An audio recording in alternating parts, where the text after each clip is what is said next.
예, 안녕하세요. 저번 시간에 오리엔테이션을 했습니다. 강의 업로드를 너무 늦게 해서 정말로 죄송합니다. 개인적인 일이 있었기 때문에 도저히 업로드를 할 수 없었습니다. 특히 한 분이 연락을 주셨는데 그분에게는 정말로 죄송합니다.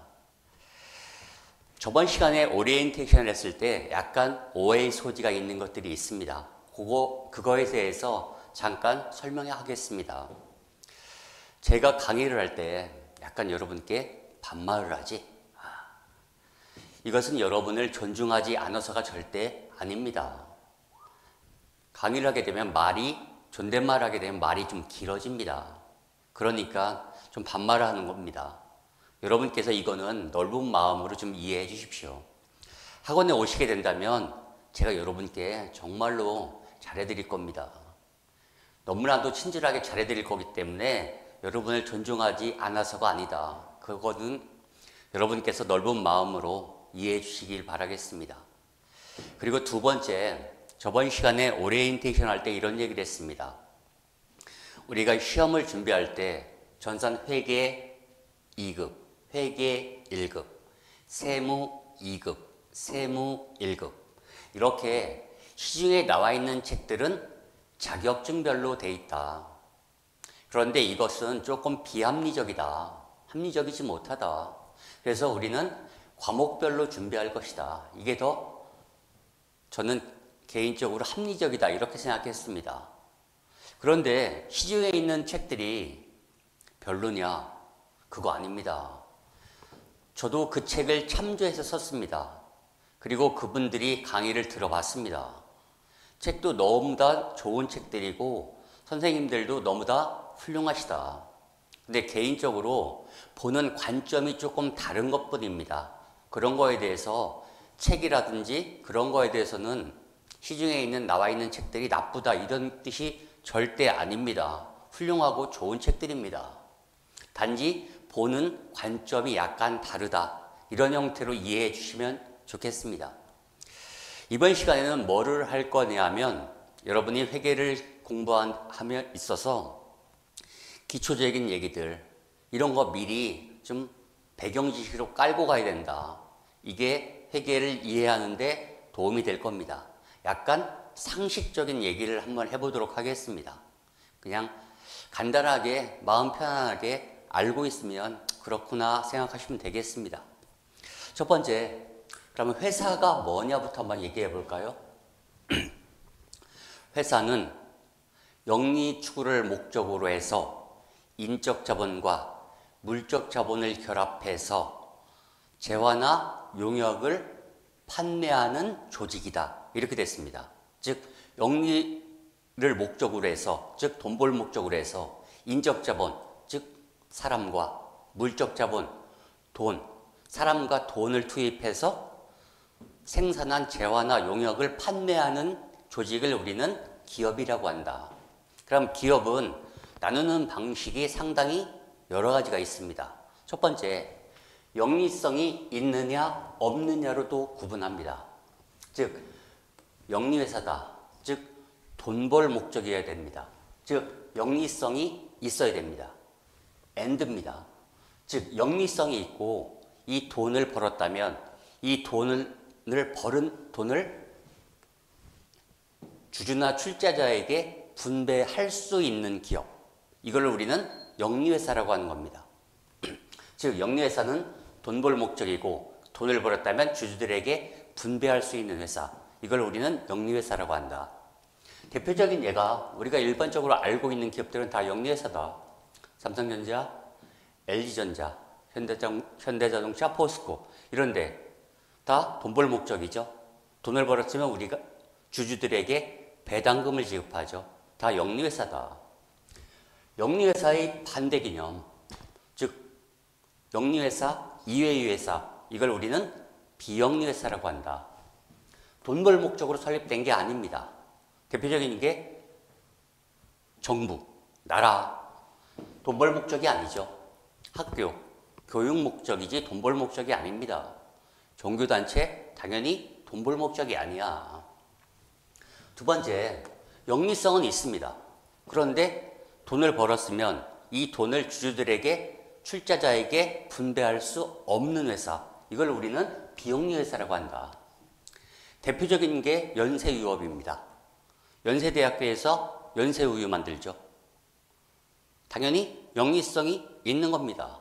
그러나 연세우유를 만들어서 팔아서 돈을 벌었다면 이 돈은 절대 주주들에게 분배할 수 없습니다. 그리고 건국우유 마찬가지죠. 건국대학교에서 만든 우유입니다. 삼육대학교에서 만든 삼육두유 다 마찬가지입니다. 영리성이 없는 겁니다. 있더라도 이익을 분배할 수 없습니다. 그러면 이익은 어디에 쓰는 거냐? 주주들에게 분배하는 것이 아니고 그 회사의 고유 목적에 사용해야 된다. 즉 연세대학교에서 만든 연세우유 어디에 사용해? 돈을 벌었으면 당연히 학생들에게 복지라든지 장학금이라든지 이런 데에 써야 되는 돈입니다. 절대 이익을 분배할 수 없다. 이런 회사를 우리는 비영리 회사라고 한다. 이렇게 영리 회사가 가계부를 적죠. 즉 영리 회사가 회계를 하게 됩니다. 즉 가계부를 적게 된다고. 우리는 이런 회계를 영리회계 또는 기업회계라고 부르는 겁니다. 그리고 비영리 회사가 가계부를 적는 거, 우리는 이거를 비영리회계. 정부가 가계부를 적는 거, 우리는 이거를 정부회계라고 한다. 우리는 어떤 걸 배우는 것이냐? 앞으로 회계를 배우는 건 비영리 회사는 절대 이거 배우는 거 아닙니다. 이거 배우는 거 아니야. 우리는 무조건 영리회사만을 배우는 겁니다. 이렇게 회사는 영리성이 있느냐 없느냐에 따라서 영리회사와 비영리회사를 구분한다. 또 이렇게도 구분합니다. 판매하는 것이 무엇이냐에 따라서 구분합니다. 즉 판매하는 것이, 두 번째로 판매하는 것이 뭐냐? 물건을 파는 게 아닙니다. 서비스를 판매하는 겁니다. 즉 회사가 서비스를 판매하는 거라고. 이런 기업을 우리는 용역 제공기업이라고 합니다. 대표적인 예가 뭐가 있죠? 회계법인이나 세무법인이 있습니다. 회계법인이나 세무법인은 물건을 파는 게 아니죠. 회계 감사 서비스라든지 뭐 세무 컨설팅, 기업 경영 컨설팅 이런 걸 판매하는 회사입니다. 즉 서비스를 판매하는 회사입니다. 이런 기업을 우리는 용역 제공기업이라고 한다. 이렇게 이 회사가 이 서비스를 판매했을 때 우리는 뭐라고 부를 것이냐? 서비스를 판매했다. 그냥 용역 매출액 이런 표현을 씁니다. 두 번째, 판매한 게 뭐냐? 회사가 완제품을 사오는 겁니다. 즉 완제품이 뭐야? 이미 다 만들어 있는 제품을 사오는 겁니다. 이 만들어 있는 제품을 사와서 이윤을 더해서 판매하는 기업, 이런 기업을 우리는 산기업, 상품 매매기업이라고 부르는 겁니다. 대표적인 예가 뭐 있죠? 이마트. 이마트에서 빵, 라면, 음료수, 완제품이죠. 다 만들어져 있는 제품이라고. 이 만들어져 있는 제품을 사와서 이익을 더해서 그래서 판매하는 거죠. 이런 걸 우리는 상품 매매기업이라고 한다. 전자랜드 마찬가지죠. 삼성전자, LG전자 이런 데서 당연히 TV 냉장고를 완제품을 사오는 거야. 그거를 그대로 이익을 더해서 판매하는 거죠. 뭐 슈퍼마켓, 뭐 편의점 이런 데가 다 상기업이라고. 그러면 여기서 이런 용어가 있습니다. 완제품을 사왔어. 사왔는데 아직 판매하지 않고 회사가 보유하고 있습니다. 아직 판매하지 않은 겁니다. 판매하지 않고 회사가 보유하고 있는데 이거를 뭐라고 부르냐? 상품이라고 부릅니다. 즉 판매하지 않고 회사가 보유하고 있는데 이걸 우리는 상품이라고 부른다. 즉 상품이라고 하는 것은 판매 목적으로 해서 구입한 것으로서 아직 회사가 판매하지 않고 가지고 있는 것, 이걸 우리는 상품이다. 이거를 판매했을 때, 즉 외부에 판매했을 때 이걸 우리는 상품 매출액이라고 합니다. 회사가 이 완제품을 사왔을 때 판매하지 않고 보유하고 있는 것, 이 상품은 뒤에 배우겠지만 자산이다. 왜? 자산이라고 하면 뒤에 배울 건데 팔면 돈 들어오는 거, 이게 자산입니다. 즉 아직 안 판 거야. 근데 미래에 판다면 돈이 들어오는 것, 이게 자산이라고. 상품이 뭐죠? 아직 판매하지 않고 회사가 보유하고 있는 거야. 아직 판매하지 않은 거라고. 미래에 팔면 돈이 들어오는 건다. 그러니까 자산이다. 실제로 판매했을 때, 즉 회사가 빵, 라면 등을 판매했을 때 우리는 뭐라고 부른다? 상품 매출액이라고 부르는 거다. 이거는 번 돈, 수익이다.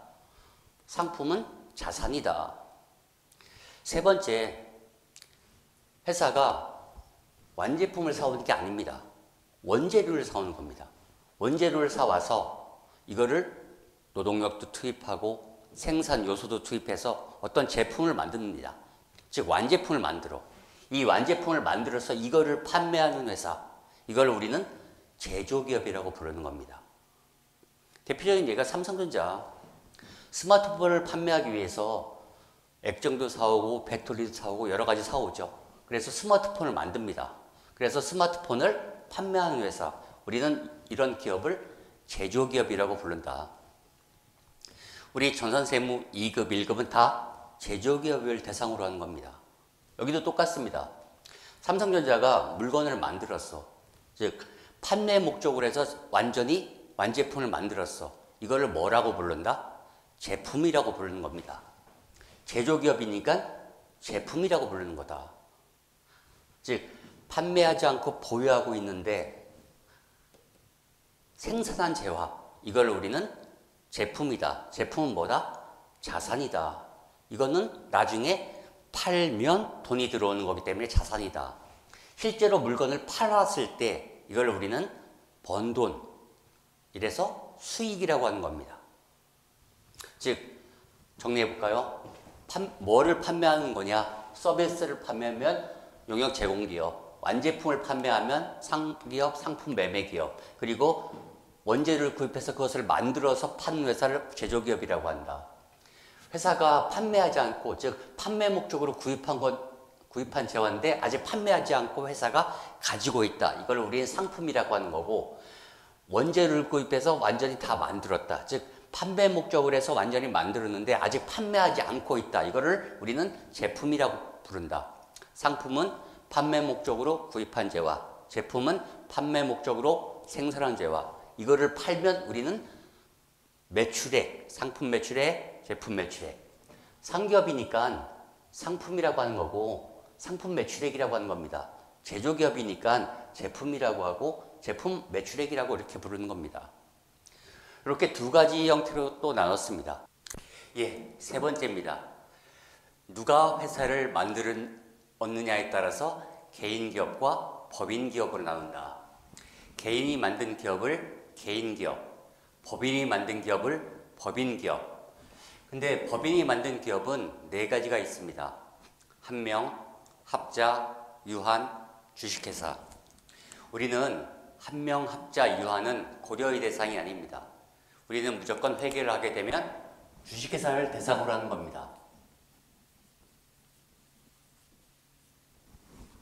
그러면 첫 번째로 개인이 만든 개인회사, 이것은 어떻게 만들어지는가, 그거에 대해서 한번 보도록 하겠습니다. 김 씨가 있습니다. 김 씨는 어렸을 때부터 그림 그리는 걸 되게 좋아했습니다.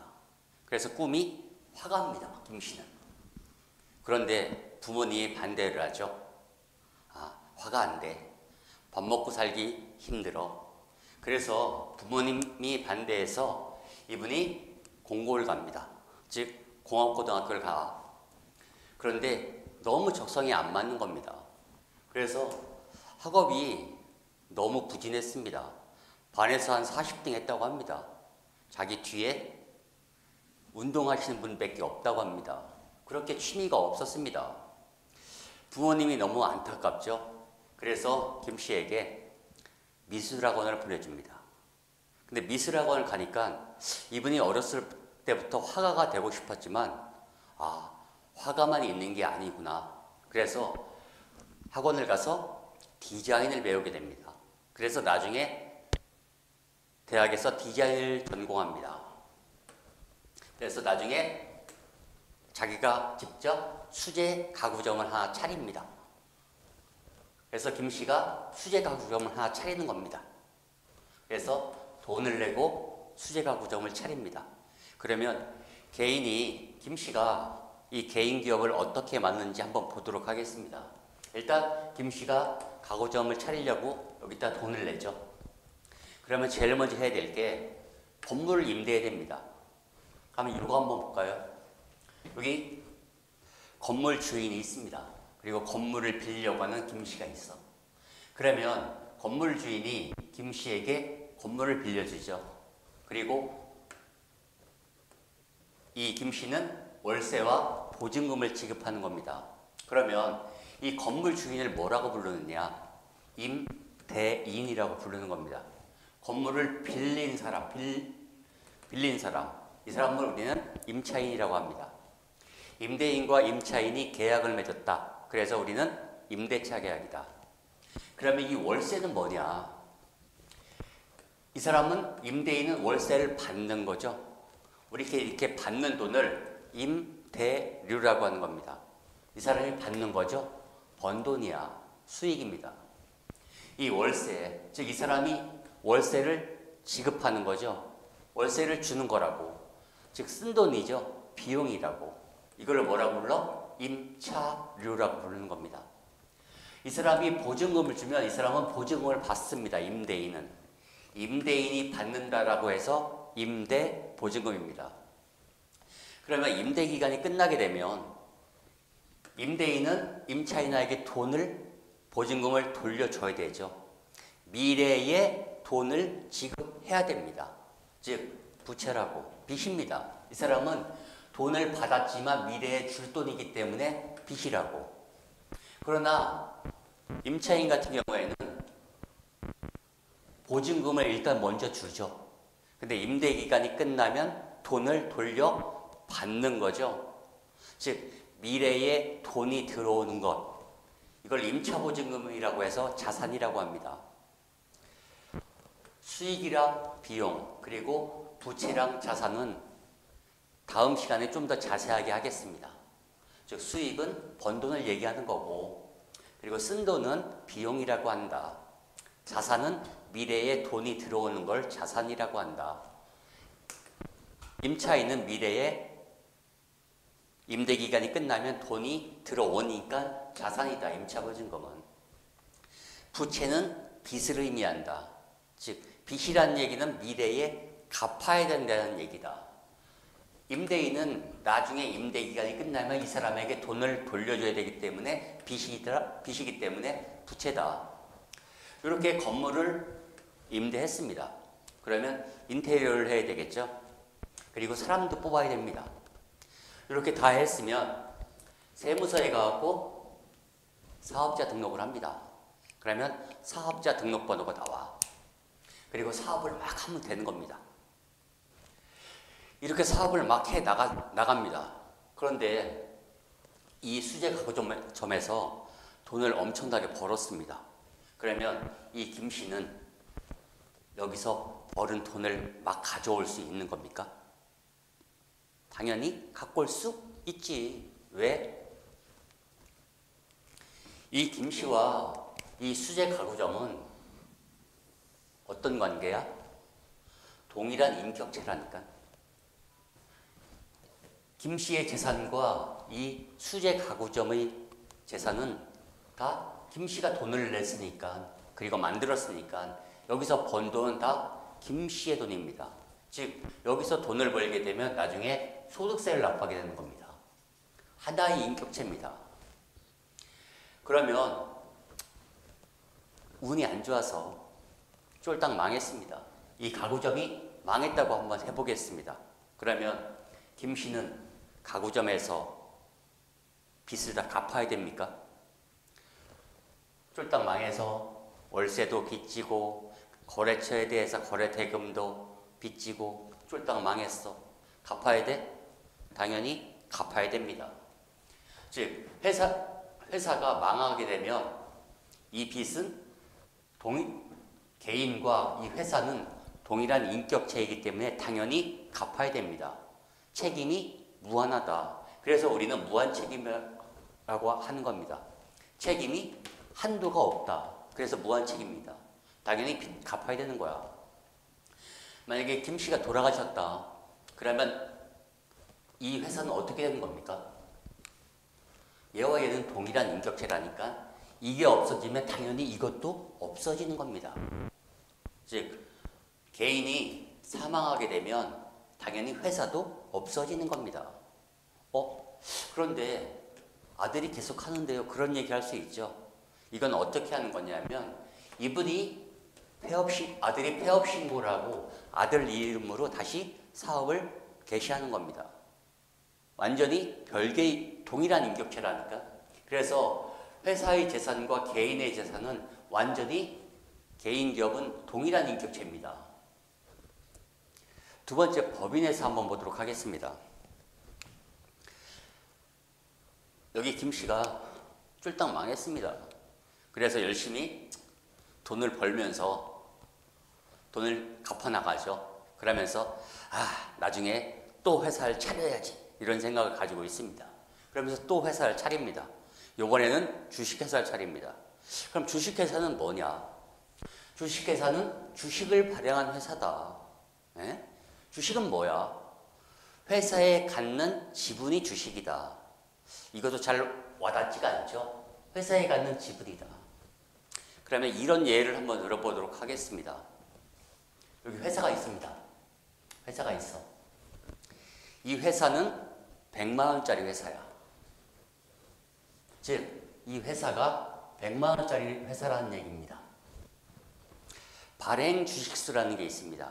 발행 주식수라고 하는 것은 회사를 몇 조각으로 나눴냐는 뜻입니다. 회사를 100조각으로 나눈 겁니다. 100만 원짜리를.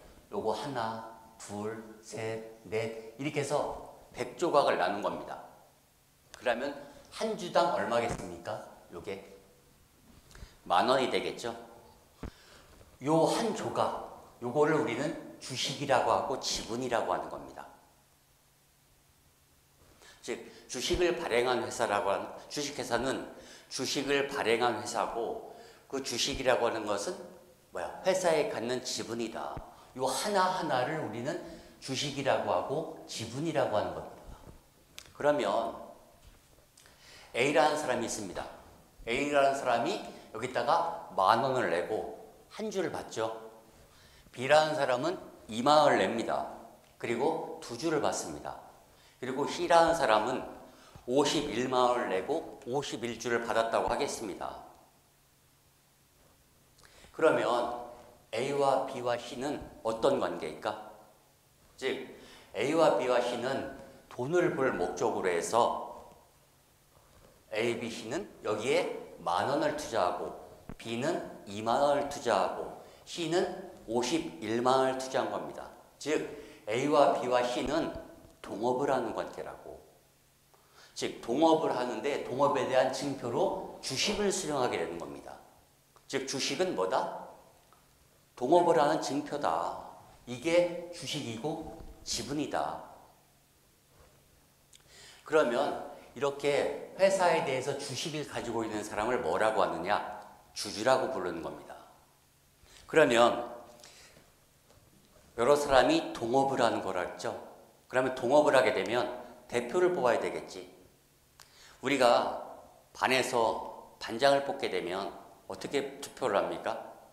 한 사람이 하나의 의결권을 행사하죠. 이게 공평한 거죠. 그런데 회사는 돈을 목적으로 만들어진 겁니다. 이 사람은 10,000원, 이 사람은 510,000원. 한 사람이 한 표씩 행사하는 게 이게 공평합니까? 전혀 아니죠. 이 사람은 돈을 많이 냈고 51주나 있으니까 51표를 행사하는 게 공평하겠죠. 즉, 한 사람이 투표권을 하나를 행사하는 게 아니라 한 사람이 하나의 지분에 대해서 50 의결권을 행사하는 게 이게 공평하겠죠. 즉 C는 51표를 행사하고 A는 한 표, B는 두 표. 이렇게 투자한 만큼 의결권을 행사하는 게 공평하겠죠. 그러면 C가 내가 대표고 하겠다. 그러면 나머지 사람이 모두 반대해도 C가 대표가 되는 거겠죠. 왜? 나는 51표를 나한테 투표하면 되는 거고, 모든 사람이 반대해도 이 사람이 대표가 되는 거죠. 그러면 회사를 마음대로 지배하려면 얼마의 지분이 있어야 되는 겁니까? 51%야? 51%는 아니죠. 50% 플러스 한 주만 있으면 되는 겁니다. 지금 여기 100주가 있으니까 50표? 50% 플러스 한 주니까 51주가 되는 거죠. 만약에 여기에 1000주가 있다면 나는 501주만 있으면 내가 대표가 되는 거 아니야. 그렇죠? 그러니까 50% 플러스 한 주만 있으면 대표가 되는 거죠. 그럼 회사 마음대로 할 수 있는 거죠. 한번 이 얘기 한번 들어볼까요?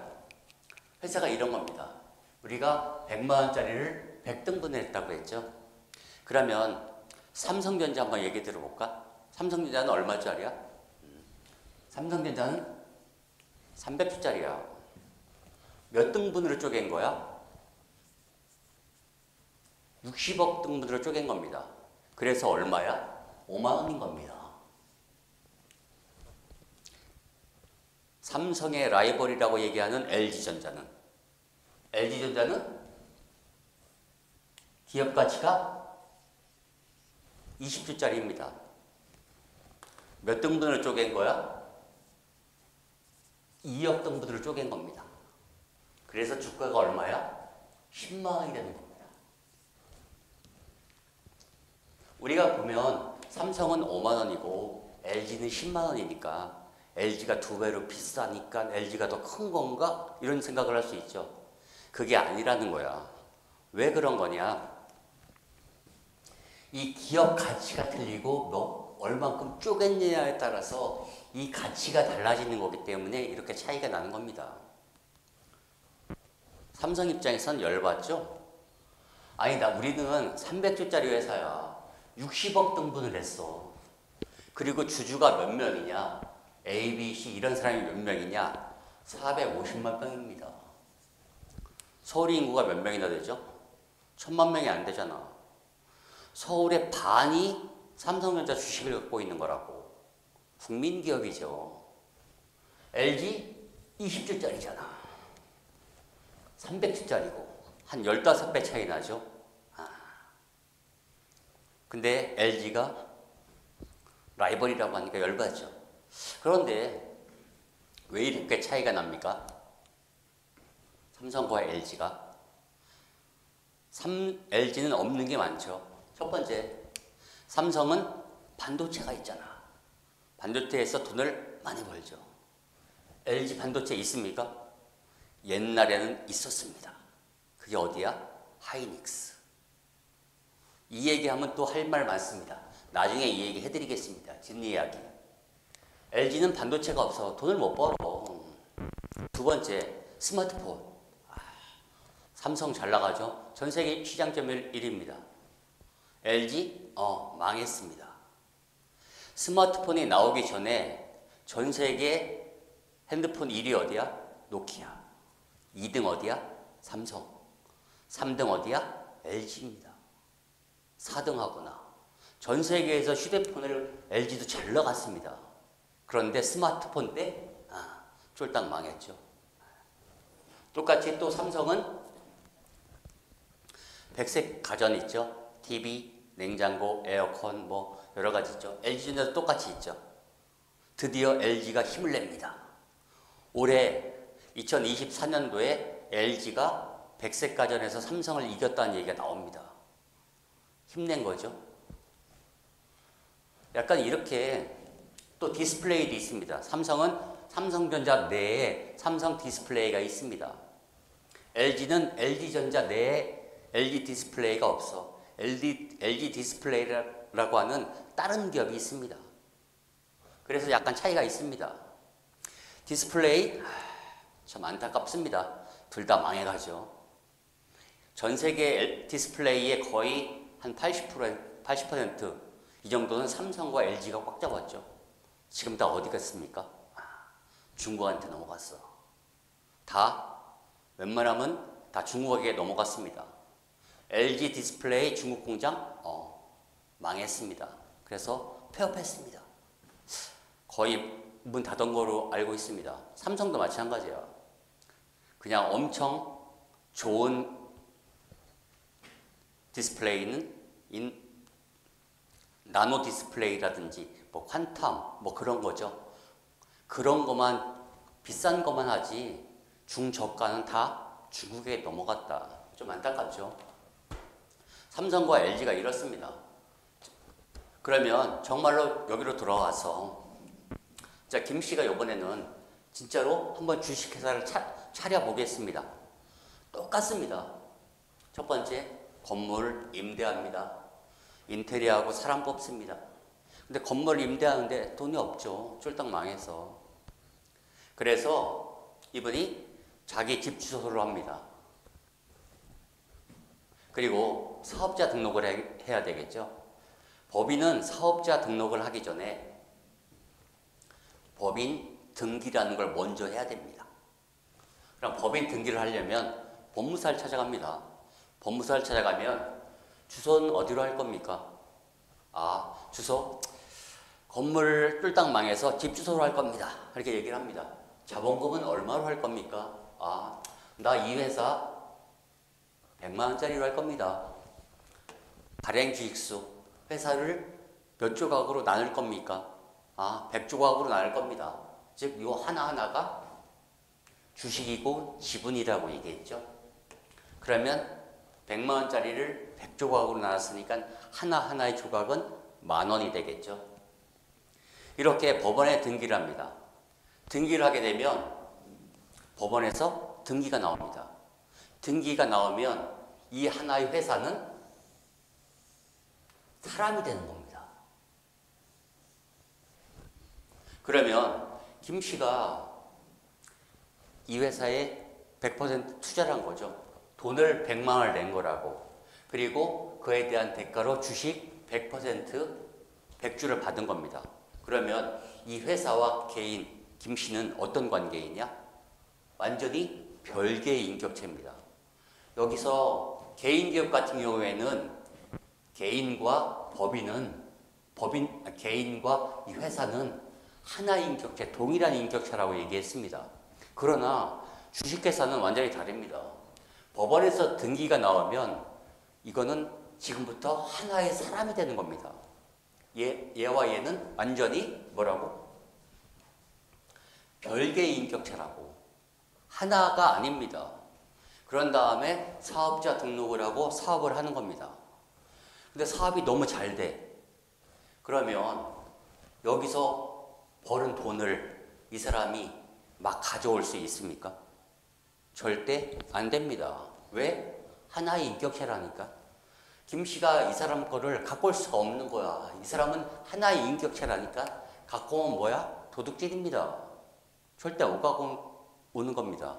그러면 개인 회사 같은 경우에는 똑같이 돈을 투자해서 여기서 돈을 벌면 이 사람이 마음대로 갖고 올 수 있는데, 여기 주식회사 같은 경우에는 별개의 인격체면 똑같이 돈을 투자했는데 전혀 돈을 못 갖고 오면 미쳤다고 이렇게 회사를 만듭니까?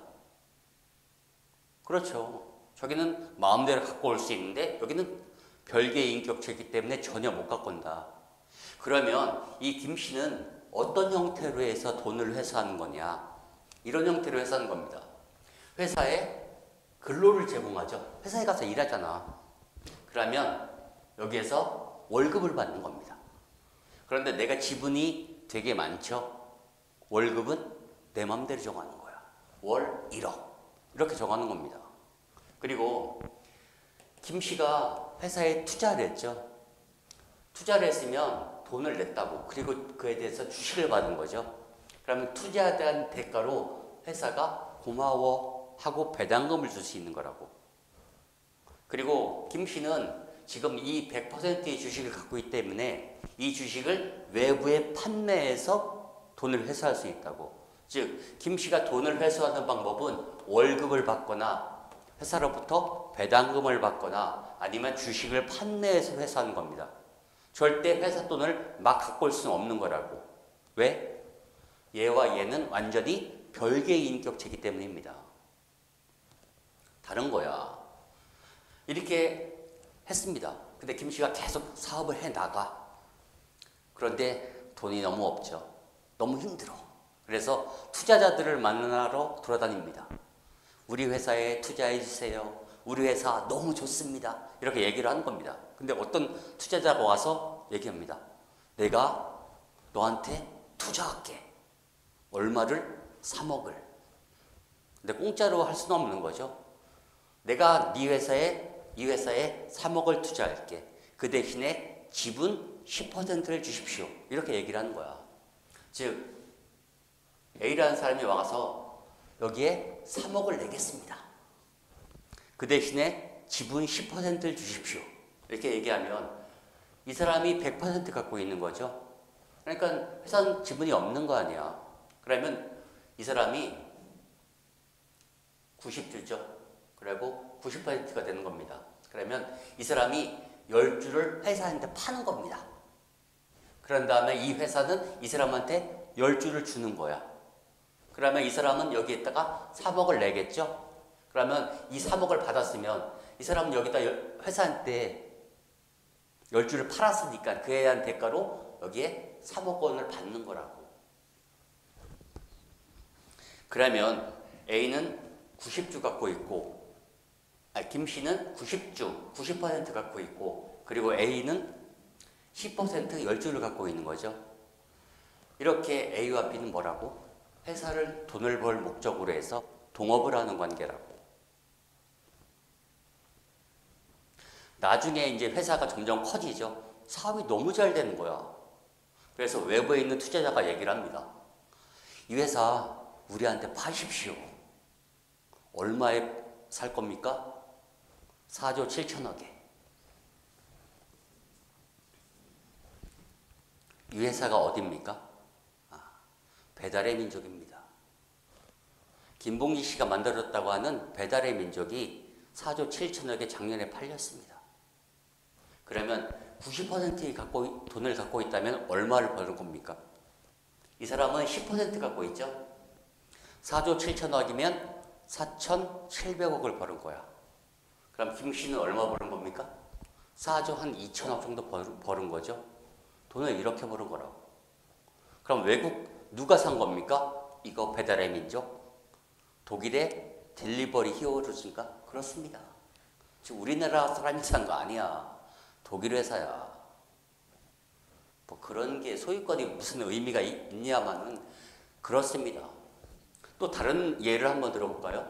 페이스북도 똑같습니다. 페이스북도 저커버그가 만든 겁니다. 막 100만 원 주고 만들었다고 하겠습니다. 돈이 없지. 친구들이랑 같이 만듭니다. 그런데 100만 원에 저커버그가 100주 다 갖고 있어. 친구들이랑 같이 막 만듭니다. 근데 친구들에게 월급 줄 수 있습니까?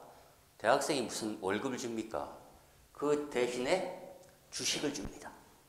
한 주씩 줬다고 하겠습니다. 30명한테. 그러면 저커버그가 70주 갖고 있고 친구들 30명이 30주, 즉 한 사람당 주식 한 주 갖고 있다고 하겠습니다. 그럼 1% 갖고 있는 거죠. 30명이. 근데 어떤 사람이 오죠. 와서 페이스북 파십시오. 저커버그가 팝니까? 모든 친구들은 팔자고 얘기하죠. 얼마에 살 겁니까? 그러니까 그때가 저커버그가 20살 때 1조입니다. 1조에 파십시오. 친구들은 다 팔자고 하죠. 왜? 다 100억씩 벌 수 있으니까. 그러면 저커버그는 얼마를 벌 수 있는 겁니까? 70%면 7천억을 벌 수 있는 겁니다. 그럼 친구들은 1인당 30명이라고 하면 100억씩 벌 수 있는 거죠. 근데 30명이 팔자. 저커버그만 안 팔자. 얘기하면 당연히 1인 1지분권을 행사한다고 했죠. 70표 안 팔음, 30표 팜, 당연히 안 파는 거죠.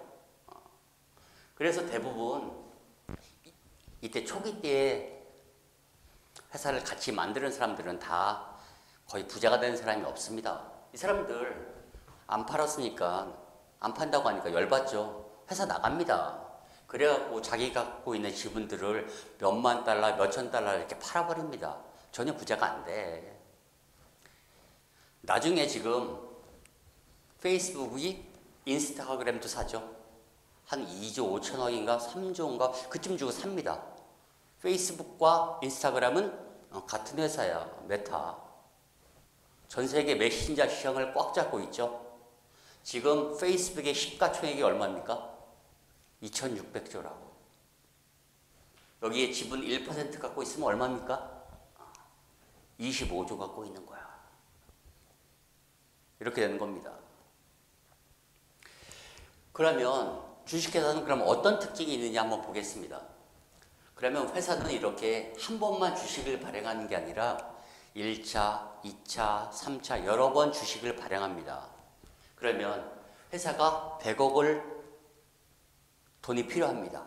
그러면 10,000원짜리 한 100만 주 발행하면 100억 들어오지 않겠습니까? 여러 사람들한테, 수많은 대중들한테 주식을 발행해서 자금을 조달할 수 있죠. 즉 주식회사의 특징 중에 하나가 대규모로 자금을 조달할 수 있다는 특징이 있습니다. 왜? 수많은 사람들에게 싸게 발행할 수 있으니까. 그러면 주식을 산 이 사람들은 회사에 돈을 내고 주식을 받은 거죠. 그러면 이 사람들은 투자한 자금을 어떻게 회수하는 겁니까? 회사한테 내가 너한테 투자했으니까 돈 줘 이렇게 얘기할 수 있습니까? 더 이상 너한테 투자 안 할 거야 이렇게 못합니다. 이 대중들은 언제든지 주식시장에 이 주식을 팔아버릴 수 있는 겁니다. 그런 형태로 해서 자유롭게 양도해서 투자 자금을 회수할 수 있는 겁니다. 즉 개인은 자유롭게 주식을 팔 수 있습니다. 팔아서 투자 자금을 회수하는 겁니다. 그리고 이 주식을 가지고 있는 주주는 회사에 대해서 투자한 거죠. 투자한 대가로 배당금을 받을 수 있다. 그리고 여기에 투자한 주주들은 뭐야? 동업을 하는 관계라고 했죠. 1인 1지분권을 갖고, 의결권을 갖고 있죠.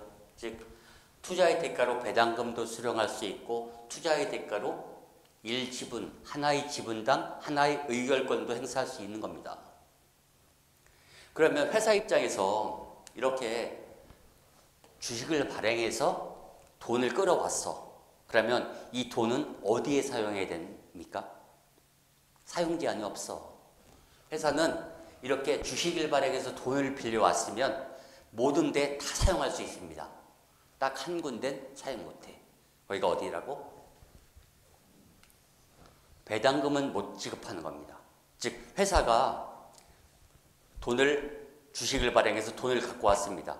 그런데 주식을 발행한 주주들한테 우리한테 투자해줘서 고마워 하고 배당금을 줄 수 있느냐? 이건 안 된다는 겁니다. 왜? 회사가 어렵기 때문에 자금을 조달했는데 그 자금으로 다시 주주에게 돌려준다? 절대 안 되는 겁니다. 배당금은 회사가 돈을 벌면 그 돈으로 배당을 하는 거지 회사한테 주식을 발행해서 조달된 자금으로는 절대 뭐라고? 배당을 못 하는 거야. 이렇게 회사가 주식을 발행해서 조달된 자금은 우리가 자본금이라고 해서 시드머니야. 회사가 갖고 있는 종잣돈 같은 거라고. 이 돈을 가지고 회사가 영업을 해갖고 돈을 벌은 다음에 그 돈으로 배당을 하는 거지 회사가 주식을 발행한 돈으로 고마워해가지고 배당을 절대 사용할 수 없는 겁니다. 그리고 주식회사의 또 특징이 이 회사가 쫄딱 망했다고 하겠습니다. 나 여기에 투자했죠? 그러면 나는 이 회사의 빚을 갚아야 됩니까? 갚을 필요가 없다. 왜? 하나의 인격체라니까. 얘도 하나의 인격체고 왜 남의 빚을 내가 왜 갚습니까? 갚을 필요가 전혀 없는 겁니다. 별개의 인격체라니까. 이 사람의 빚은 이 사람의 빚이고 이 사람의 빚은 이 사람의 빚이야. 완전히 별개의 인격체라고. 회사가 쫄딱 망해도 절대 나는 빚 갚을 의무가 없는 겁니다. 그 대신에 나는 여기에 투자했으니까 투자금은 다 날리겠죠. 즉 책임이 유한하다. 유한하다는 뜻은 내가 투자한 금액만 손해본다는 뜻입니다. 즉 책임이 뭐다? 유한 책임이다.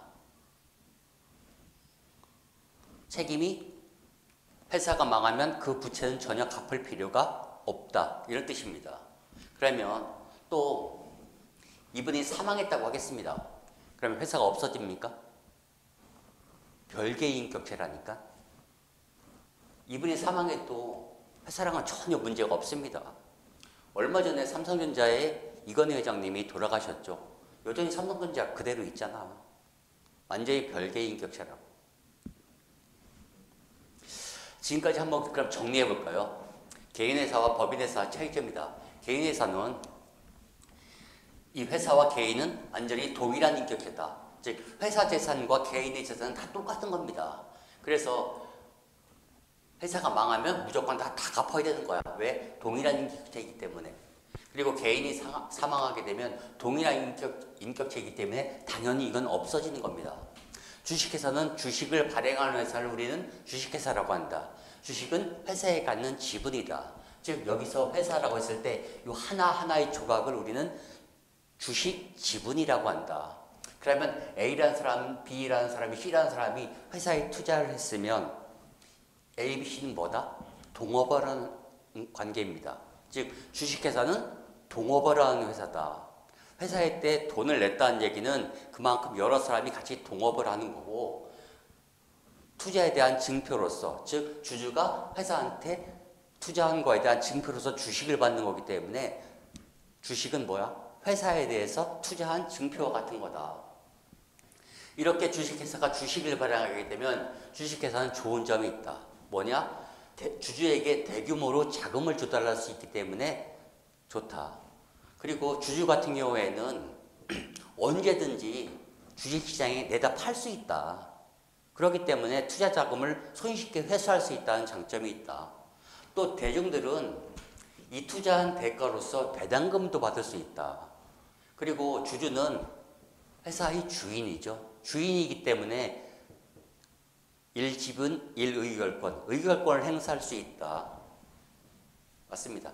그리고 회사가 쫄딱 망했다. 회사와 개인은 완전히 별개의 인격체이기 때문에 책임이 전혀 없다. 내가 가지고 있는 주식만 찌개버리고 손해보면 끝이다. 개인이 사망하게 되면 회사는 여전히 존속한다. 왜? 별개의 인격체니까. 이렇게 개인회사와 법인회사의 특징에 대해서 봤습니다. 개인회사 그리고 법인회사의 대표적인 형태가 주식회사입니다. 예, 세 번째입니다. 기업은 돈을 벌기 위해서 여러 가지 활동을 한다. 기업의 활동은 세 가지로 나눕니다. 제일 먼저 돈이 있어야 되겠죠. 자금을 조달하는 활동입니다. 즉 자금을 조달하고 그리고 그것을 갚는 활동. 우리는 이런 활동을 재무활동이라고 한다. 즉 재무활동이라고 하는 것은 돈을 빌려오고 또 돈을 갚는 활동. 즉 자금을 차입하고 상환하는 활동을 우리는 재무활동이라고 한다. 그러면 회사가 돈을 빌려오는 방법은 거의 한 세 가지가 있습니다. 첫 번째로 회사가 은행한테 돈을 빌려오는 겁니다. 100억 이렇게 빌려오는 겁니다. 그러면 그에 대한 원금과 이자를 지급하게 되겠죠. 그러면 회사가 돈을 빌려왔을 때 우리는 이걸 뭐라고 하냐? 빚이 있는 거죠. 즉 이거 빚을 우리는 나중에 부채라고 할 겁니다. 채권자가 청구할 수 있다. 회사는 돈을 빌렸죠. 그러면 돈을 빌렸으니까 채무자가 되는 거죠.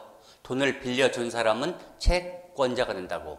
채권자가 나한테 100억을 갚아 라고 얘기할 수 있다. 즉 채권자가 요만큼을 청구할 수 있다 해서 채권자 청구권이라고 한다고.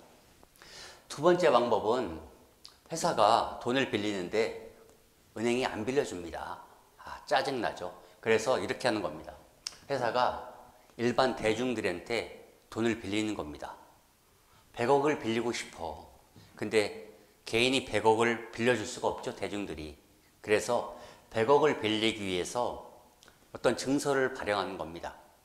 이걸 우리는 사채라고 하는 거라고. 대중들한테 돈을 빌리기 위해서 돈을 빌린 증서를 발행한다고. 사채를 발행하는 겁니다. 근데 100억짜리를 발행할 수 없으니까 1억짜리를 발행한다고 하겠습니다. 그럼 1억이면 100명한테만 조달하면, 증서를 발행하게 되면 100억을 조달할 수 있는 거죠. 1000만 원이면 1000명한테만 증서를 발행하면 충분히 100억을 조달할 수 있는 거죠. 즉 대중들한테 쉽게 자금을 조달할 수가 있는 겁니다. 그러면 회사가 사채를 발행해주고 돈을 빌려옵니다. 그러면 증서를 발행해 준다고 그랬죠. 이 증서를 우리는 사채라고 한다고. 그러면 이 사채를 산 사람들, 우리는 이런 사람을 사채권자라고 하는 거죠. 그러면 돈을 빌려주면 이 증서를 발행해 줄 때 이런 증서를 발행해 줍니다. 사채 1억. 이자는 몇 퍼센트 줄 거냐. 똑같이 돈을 빌려오는 거니까 이자를 지급해야 되겠죠. 그 다음에 이자는 언제 줄 거냐. 1억에 10%면 매년 말에 지급하겠다. 원금도 갚아야 되겠지. 돈을 빌려왔으니까. 그래서 2024년도에 1월 1일 날 돈을 빌려왔다면 2026년도 12월 31일 3년 후에 갚겠다. 이런 형태로 돈을 빌려오는 겁니다. 그러면 이런 형태로 돈을 빌려오는 겁니다. 24년 1월 1일 날 12월 31일 25년도 26년도 12월 31일 이때 1억을 빌리는 겁니다. 100명한테. 그러면서 이때 10% 이자로 1000만 원 주고 이때 1000만 원 주고 또 이때 1000만 원 주고 원금 1억을 갚겠다. 이런 형태로 해서 돈을 빌려오는 겁니다. 사채를 발행합니다. 즉 이자율은 10%, 이자는 언제, 매년 말, 만기는 언제, 이때 원금을 한 번에 갚겠다. 이런 형태로 해서 증서를 발행한다고. 근데 사채 밑에 보면 이렇게 점선으로 되어 있는 게 있습니다. 이게 뭐냐? 사채 이자표라고 하는 겁니다. 그러면 얘한테 증서를 발행해 주죠. 이런 증서를 발행해 준다고. 그러면 이거를 가지고 있는 사람들은 요걸 이렇게 뜯는 겁니다. 뜯어서 회사에 갖다 주면 회사는 이자 1000만 원을 주는 거야. 또 요걸 뜯어서 25년도 12월 31일 날 회사에 갖다 주면 회사가 이자를 주는 겁니다. 이것도 마찬가지죠. 이것도 뜯어서 갖다 주고 요 종이도 갖다 주면 1000만 원과 1억을 주는 거라고.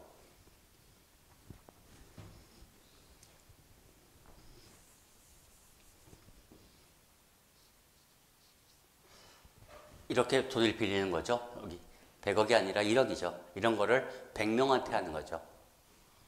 이렇게 돈을 빌리는 방법이 있습니다.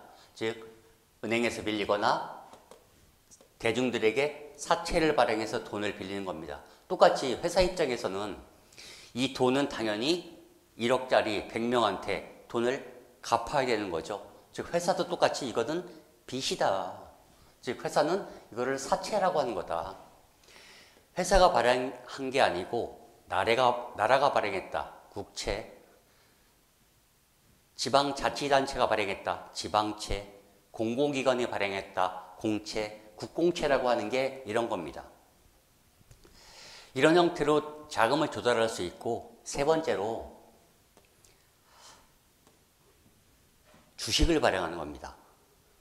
좀 전에 주식 발행하는 거 배웠죠? 주식회사가. 똑같이 회사가 100억에 대한 돈이 필요합니다. 이 돈이 필요해서 100억짜리 돈이 필요합니다. 증서를 발행하는 겁니다. 10,000원짜리 증서를 발행하는 거야. 그러면 몇 명한테 발행하면 되죠?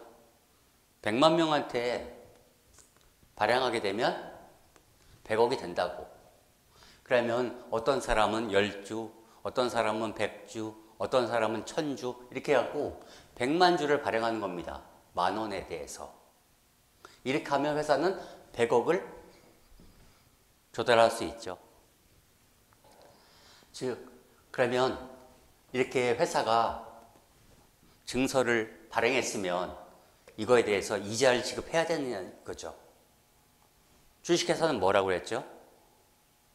동업을 하는 회사라고 그랬지. 동업을 하는 회사이기 때문에 주주들에게 이자를 지급해? 이자 그런 거 없습니다. 이자 일도 당연히 없죠. 만기도 없습니다. 회사의 주식을 사고 있는 사람들은, 이 사람들은 어떻게 자금을 회수하는 거야? 투자 자금을? 주식시장에 갔다가 팔아가지고 자금을 회수하는 거지 회사한테 돈을 달라고 얘기할 수는 없는 겁니다. 그러나 반대로 대중들은 여기서 사채를 발행하게 되면 이 사채는 반드시 회사한테 돈을 줘 얘기할 수 있는 겁니다. 어떤 게 좋아? 회사 입장에서는 얘한테 반드시 돈을 갚아야 되는 거죠. 그러나 주식을 발행하게 되면 얘한테 갚을 필요가 있는 겁니까? 전혀 갚을 필요가 없는 겁니다.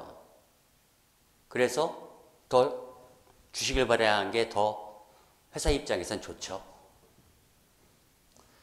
이렇게 회사가 발행한 주식이라든지 회사가 발행한 이런 사채, 이걸 뭐라고 부르느냐? 우리는 증권이라고 부를 겁니다. 증권은 뭐냐? 돈은 아니야. 돈은 아닌데 재산적 가치가 있는 종이 쪼가리, 증서, 이걸 우리는 증권이라고 얘기합니다. 대표적인 게 수표, 어음. 수표가 돈이야? 돈과 비슷하게 쓰이지만 나라에서 인정한 5만 원, 뭐 만 원권 이런 돈은 아니죠. 즉 돈은 아닌 겁니다. 그러나 재산적 가치가 있죠. 수표, 어음 다 재산적 가치가 있습니다. 주식 재산적 가치가 있어. 팔면 돈 들어와. 즉 재산적 가치가 있는 증서, 즉 종이 쪼가리라는 뜻입니다. 증권이라고 하는 것은 재산적 가치가 있는 종이 쪼가리다. 뭐 수표, 어음, CD가 있고 뭐 채권도 있고 주식도 있습니다. 우리가 회계를 배울 때 앞으로 유가증권이다 얘기하면 회사가 발행한 주식이라든지 회사가 발행한 사채, 이 사채를 갖고 있는 사람 입장에서 채권이라고 부르는 거고 발행자 입장에서 이걸 사채라고 부르는 겁니다. 명칭이 달라. 이 사채를 가지고 있는 사람을 사채권자라고 하는 거고 이 주식을 가지고 있는 사람을 주주라고 부르는 겁니다. 그러면 회사 입장에서 주식을 발행하거나 사채를 발행하게 되면 공통점이 뭐야? 대규모로 자금을 조달할 수 있는 특징이 있죠. 은행한테 한 번에 100억을 빌리는 것보다 대중들에게 나눠서 빌리면 자금을 조달하기가 쉽죠. 두 번째, 전체를 부분으로 나눈 증권을 발행하는 겁니다. 즉 100억짜리를 한 번에 발행하는 게 아니죠. 사채는 뭐야? 1억짜리를 즉 전체 100억짜리를 1억짜리로 분할해서 증서를 발행하는 거죠. 주식은 뭐야? 100억짜리를 여기 있죠? 100억짜리를 만원짜리로 해서 100만 명에게 발행하는 거죠. 전체를 부분으로 나눈 증서 형태로 발행하는 거라고. 그런데 차이점이 있다면 사채를 발행하게 되면 투자한 대가로서 회사는 뭐를 지급해야 되죠? 당연히 이자. 그리고 이자를 당연히 지급해야 되죠. 그러면 이자는 확정돼 있습니까? 당연히 확정돼 있지. 이자 몇 퍼센트를 지급하겠다. 이자 지급일은 언제겠다. 당연히 확정돼 있는 겁니다. 근데 주식 같은 경우에는 이자라는 자체 개념이 없죠. 확정돼 있는 게 아니라고. 그에 대한 대가로 뭘 줘? 배당금을 지급하는 거지. 배당금은 줘도 되고 안 줘도 되는 겁니다. 의결권이 있느냐? 돈을 빌려줬어. 여기 있습니다. 사채권자가 회사한테 돈을 빌려줬어. 근데 회사한테 가가지고 의결권을 행사할 수 있습니까? 회사의 주주가 아니라고. 당연히 의결권은 행사할 수 없는 겁니다. 그러나 주식은 회사의 주주죠. 동업을 한 거라고. 당연히 그에 대한 의결권, 1지분 1의결권을 행사할 수 있는 겁니다. 그러면 상환을 해야 되느냐, 회사 입장에서. 사채를 발행했으면 반드시 회사는 사채권자에게 만기일에 돈을 갚아야 되는 겁니다. 무조건 갚아야 돼. 당연히 사채는 상환을 해야 되는 겁니다. 그러나 주식은 상환할 필요가 없는 거야. 왜? 동업을 한 거라니까. 그러면 이 사람들은 어떻게 자금으로 해소합니까? 주주들은? 사채를 발행한 사람들은 회사한테 돈을 달라고 해서 자금을 회수하는 거고, 주식을 발행한 사람들, 즉 회사의 주식을 산 사람들은 주식시장에서 팔아서 돈을 회수하는 겁니다. 달라. 사용이 제한돼 있느냐. 회사가 사채를 발행했습니다. 그러면 사채를 발행하면 돈이 들어오죠. 이 돈은 어디에 쓸 수 있어? 제한이 없습니다. 회사가 쓰고 싶은 데 쓰는 거야. 공장을 짓겠다, 배당금을 지급하겠다, 뭐 아무데나 쓰고 싶은 대로 쓰는 겁니다. 즉 사용 제한이 없습니다. 그러나 회사가 주식을 발행해서 돈을 조달했다. 이 돈은 사용 제한이 있습니다. 즉 회사가 돈이 없기 때문에 자금을 조달했는데 이 돈 갖고 주주들에게 고마워, 우리한테 투자해줘서 고마워 하면서 돈을 줄 수 있습니까? 배당금을 줄 수 있냐고. 절대 배당금을 사용할 수 없습니다. 이거는 배당금 지급을 절대 할 수 없는 거야. 주식을 발행했으면 이거는 절대 배당금 지급에 사용할 수 없는 거고, 여기는 당연히 배당금 지급으로 사용할 수 있는 겁니다. 사용이 이게 아니죠. 사용이 제한되지 않았지만 이건 사용이 제한된 거죠. 배당금 지급에 사용할 수 없는 겁니다. 이런 차이가 있습니다. 즉 주식으로 발행한 돈은 절대 배당금으로 못 쓴다고. 이렇게 회사는 자금을 조달하는 방법은 세 가지가 있다. 은행에서 빌리거나 대중들에게 빌리거나 주식을 발행해서 자금을 조달할 수 있다. 그러면 자금을 조달했다면 우리는 회사는 여러 가지 사용 목적으로 해서 기계장치, 토지, 건물, 자동차, 여유자금이 있다면 주식도 사고 이런 형태의 또 활동을 하죠. 이런 활동을 우리는 투자활동이라고 한다. 투자활동이라고 하는 것은 회사가 사용할 목적으로 해서 토지, 건물, 기계장치를 사오고 파는 활동, 또 자금을 빌려주고 이런 활동, 다 투자활동이다. 세 번째, 재무활동, 투자활동이 있다면 영업활동이 있습니다. 영업활동은 회사가 계속적이고 반복적으로 하는 활동을 영업활동이라고 한다. 우리는 상기업과 제조기업이 있다고 했죠. 상기업에서 계속적으로 반복적으로 하는 활동,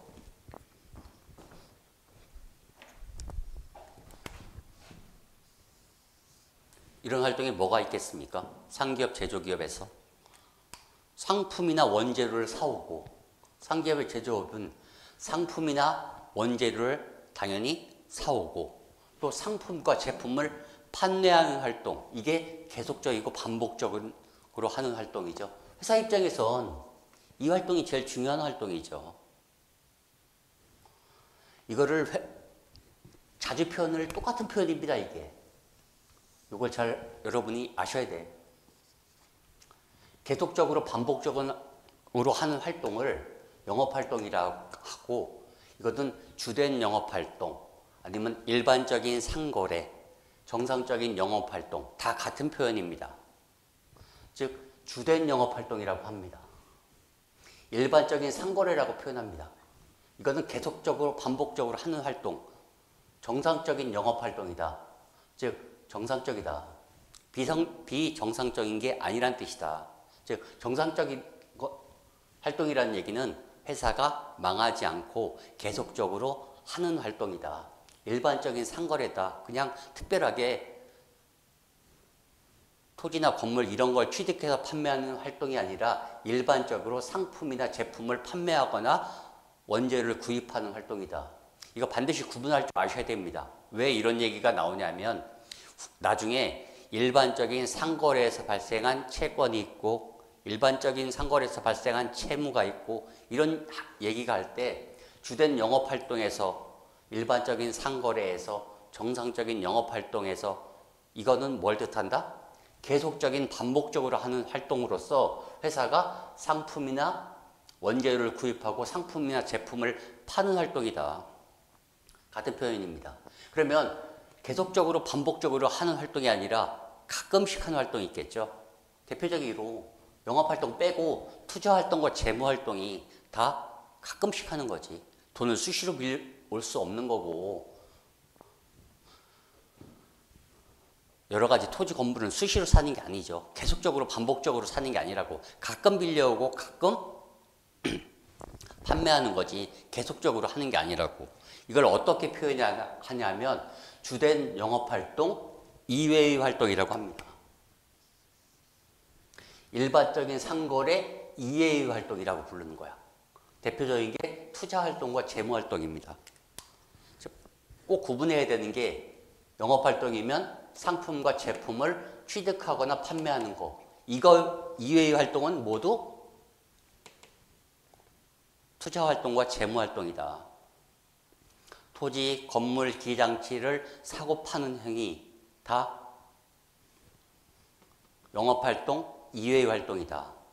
왜 이런 얘기를 하냐면 영업활동에서 발생한 채권은 나중에 외상매출금,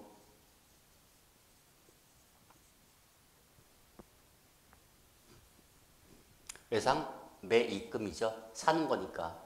여기는 외상매출금이라는 표현을 할 겁니다. 그러나 가끔 가다 사는 거는 나중에 미수금, 미지급금이라고 표현할 거야. 표현이 달라. 그렇기 때문에 이거를 완전히 구분해야 된다. 영업활동은 계속적으로 반복적으로 하는 활동으로서 주된 영업활동, 일반적인 상거래, 정상적인 영업활동 다 같은 표현이다. 이거는 뭐냐?